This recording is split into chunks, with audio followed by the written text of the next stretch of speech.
Bonjour à tous, alors aujourd'hui c'est mardi, donc ça va être un Marvel Deck, donc il y en aura maintenant assez régulièrement. Donc voilà, vous avez eu le plaisir d'en découvrir quelques-uns pendant mes vacances.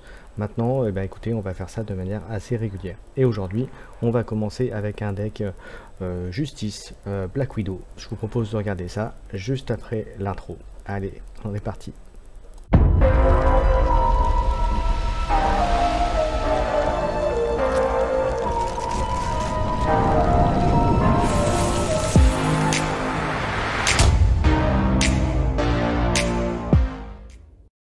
Allez, aujourd'hui je vous propose donc un nouveau deck et aujourd'hui c'est un deck Black Widow Justice que je vous propose. Ce sera un deck qui va être composé de 46 cartes et bien sûr dans ces 46 cartes vous avez les 15 cartes du deck de héros et associé à cela donc vous allez avoir des cartes Justice et des cartes basiques. Et je vais commencer par bien sûr les cartes Justice qui composent ce deck. Alors la première carte que j'ai mis en, alors pour les alliés, j'ai pris Agent Coulson. Hop, voilà, pour 3. Parce que tout simplement pour 3, il a un effet d'entrée en jeu. Il va chercher une carte préparation qui est combo donc avec Black Widow, puisque vous savez qu'elle joue beaucoup avec les cartes préparation, parce que c'est la synergie de ce deck-là. Et puis surtout, ça permet de le mettre dans son main. Voilà, ça permet d'avoir une action supplémentaire. Deuxième allié que je mets dans ce deck Black Widow, c'est Speed. Il coûte un peu cher, 4, mais il a 4 points de vie. Et surtout, quand il a contré, on peut le redresser, donc il peut compter 2 fois. Donc c'est plutôt sympathique. Voilà. Ensuite, on va continuer par les améliorations. Une amélioration que j'ai mis en 3 fois. Voilà, qui est donc technique d'espion, parce que c'est une carte préparation d'une part, et surtout parce que c'est plutôt pas mal. Ça permet d'annuler les effets d'une carte rencontre, donc c'est plutôt très fort, surtout avec les vilains qu'il y a actuellement. Donc vous voyez, 3 cartes de ce type-là. Ensuite, une carte que j'ai également mis en 3 fois, pareil, qui est une carte préparation contre espionnage, qui coûte 2, 1 par joueur, mais bon, vous pouvez la mettre et l'utiliser dès que possible, quand n'importe quelle quantité de menaces est placée sur la manigance principale, défaussée contre espionnage, prévenez 3 de ces menaces. Donc vous voyez, c'est toujours utile. Et puis au pire, ça s'utilise pour les ressources. Voilà, donc c'est toujours dans l'optique de gérer les manigances. Une carte que j'ai mis en une seule fois parce qu'elle en a besoin que d'un, c'est voilà, une carte qui va augmenter le contre de Black Widow, donc instinct héroïque.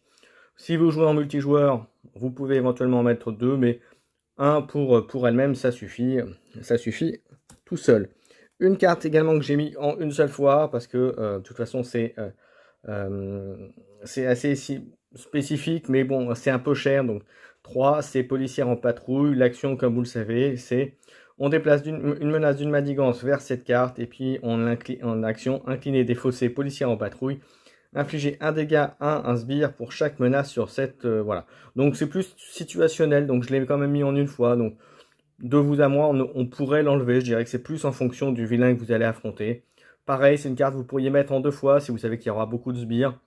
Voilà, à vous de voir.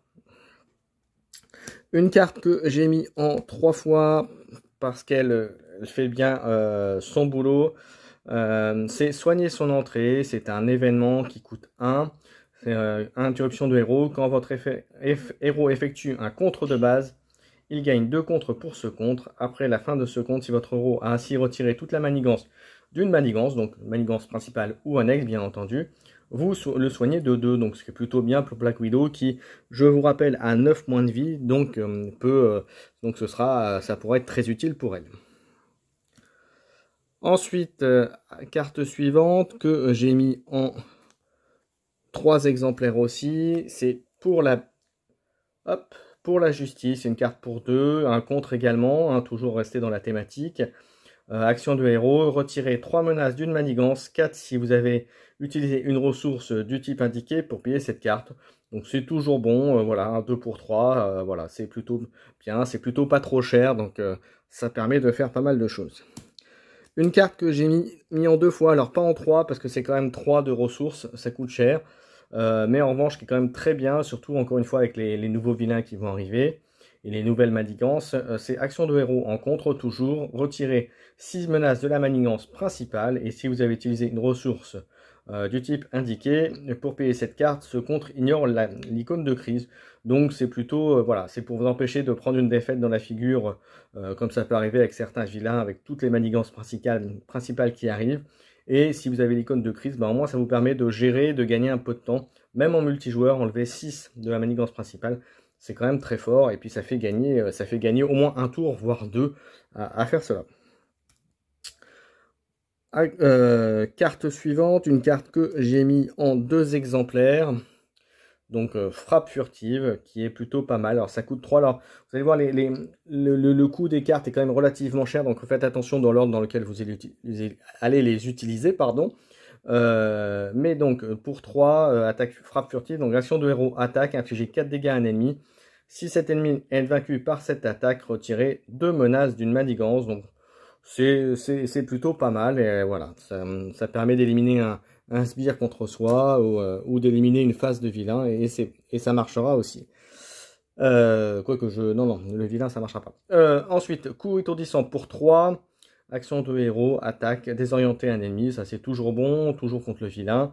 Enfin, à utiliser principalement contre le vilain bien sûr. Et si vous avez utilisé une carte de ressources points pour payer cette carte, infliger 3 dégâts à cet ennemi, donc c'est toujours intéressant. Voilà, 3 dégâts plus désorienté, c'est toujours bon à prendre, ça fait gagner du temps aussi, et ça gère la manigance. Et je l'avais mis en 3 fois, autant pour moi, donc vous voyez, hop, parce que j'ai trouvé très très bon. C'est toujours utile pour un héros d'avoir un peu de dommages dans son deck. Ensuite, et puis bien comme il y a pas des cartes qui sont relativement chères dans le deck, et ben j'ai mis le pouvoir de la justice. Donc ça double les icônes de ressources quand on paye pour une carte justice. Donc voilà la composition des cartes qui composent la partie justice. Hop. Et c'est 1, 2, 3, 4, 5. Voilà. Hop. Voilà, je vous ai tout dit. Ensuite, on part les cartes basiques que j'ai associées pour arriver à ces 46 cartes. Une carte que j'ai mis en une seule fois. Parce que, encore une fois, c'est un par joueur. Hop. J'essaye de faire le focus dessus. Hop. Voilà, jouer cette carte et donc ça donne 3 points de vie supplémentaires. Donc encore une fois, parce que le Black Widow a 9 points de vie, donc peut être sujet à des attaques assez fortes, donc faire attention. Une carte qui est toujours intéressante, parce que là encore, ça fait le café. Mocking Girl pour 3. Toujours pour son, comme vous le savez depuis le début de Marvel Champion, c'est surtout l'effet d'entrée en jeu. Entrer en jeu, sonner un ennemi, c'est toujours intéressant. Et puis l'utiliser éventuellement pour se défendre, pour éviter une attaque du vilain. C'est toujours pratique et intéressant. Une carte aussi qu'on utilise peut-être un peu de moins en moins à cause du coup, mais qui est quand même encore très très forte. Nick Fury pour tous les effets possibles en jeu. Voilà, attention, ça coûte 4, donc généralement ce sera la seule action que vous allez faire avec la main que vous aurez dans la main. Enfin, avec ce que vous aurez pardon, à votre disposition. Mais voilà, donc un bon complément. Et enfin, puis les 3 cartes double carte, encore pour la même raison. Parce que vous avez des cartes qui sont globalement assez chères. Voir par exemple le soldat d'hiver qui coûte quand même 4 dans le deck de Black Widow. Donc voyez la composition de ce deck. Voilà, je vous ai présenté ce deck Justice, Black Widow Justice, qui comprend 46 cartes. Alors on pourrait très facilement, comme je vous ai dit, descendre à 45-44 sans souci, voire échanger 2-3 cartes en fonction de la situation des vilains. Voilà, j'ai pu le tester. Mon camarade Scarlix l'a testé pas plus tard qu'hier, pour rien vous cacher. Voilà, j'espère qu'il vous plaira. C'est encore une fois l'idée bien sûr de ce deck là, c'est de gérer à fond les manigances et les manigances annexes, faire un petit peu de dommages à côté, mais c'est pas la priorité. C'est vraiment gérer la manigance en premier pour laisser le temps aux autres, puisque ce deck est quand même destiné plutôt à du multijoueur, j'avoue, 2 ou 3 joueurs. Voilà, bah écoutez, encore une fois, j'espère que ça vous a plu. Il y aura d'autres vidéos de deck en préparation. N'hésitez pas donc, comme d'habitude, à commenter, à liker, c'est très important pour que des gens qui souhaiteraient trouver justement des compositions de deck puissent trouver cette vidéo. À vous abonner également à la chaîne, puisqu'il y aura d'autres contenus Marvel Champion si vous le souhaitez. Et puis je n'ai plus qu'à vous souhaiter, amusez-vous bien, tapez bien vos vilains, et on se donne rendez-vous pour plein de prochaines vidéos. Ciao, ciao!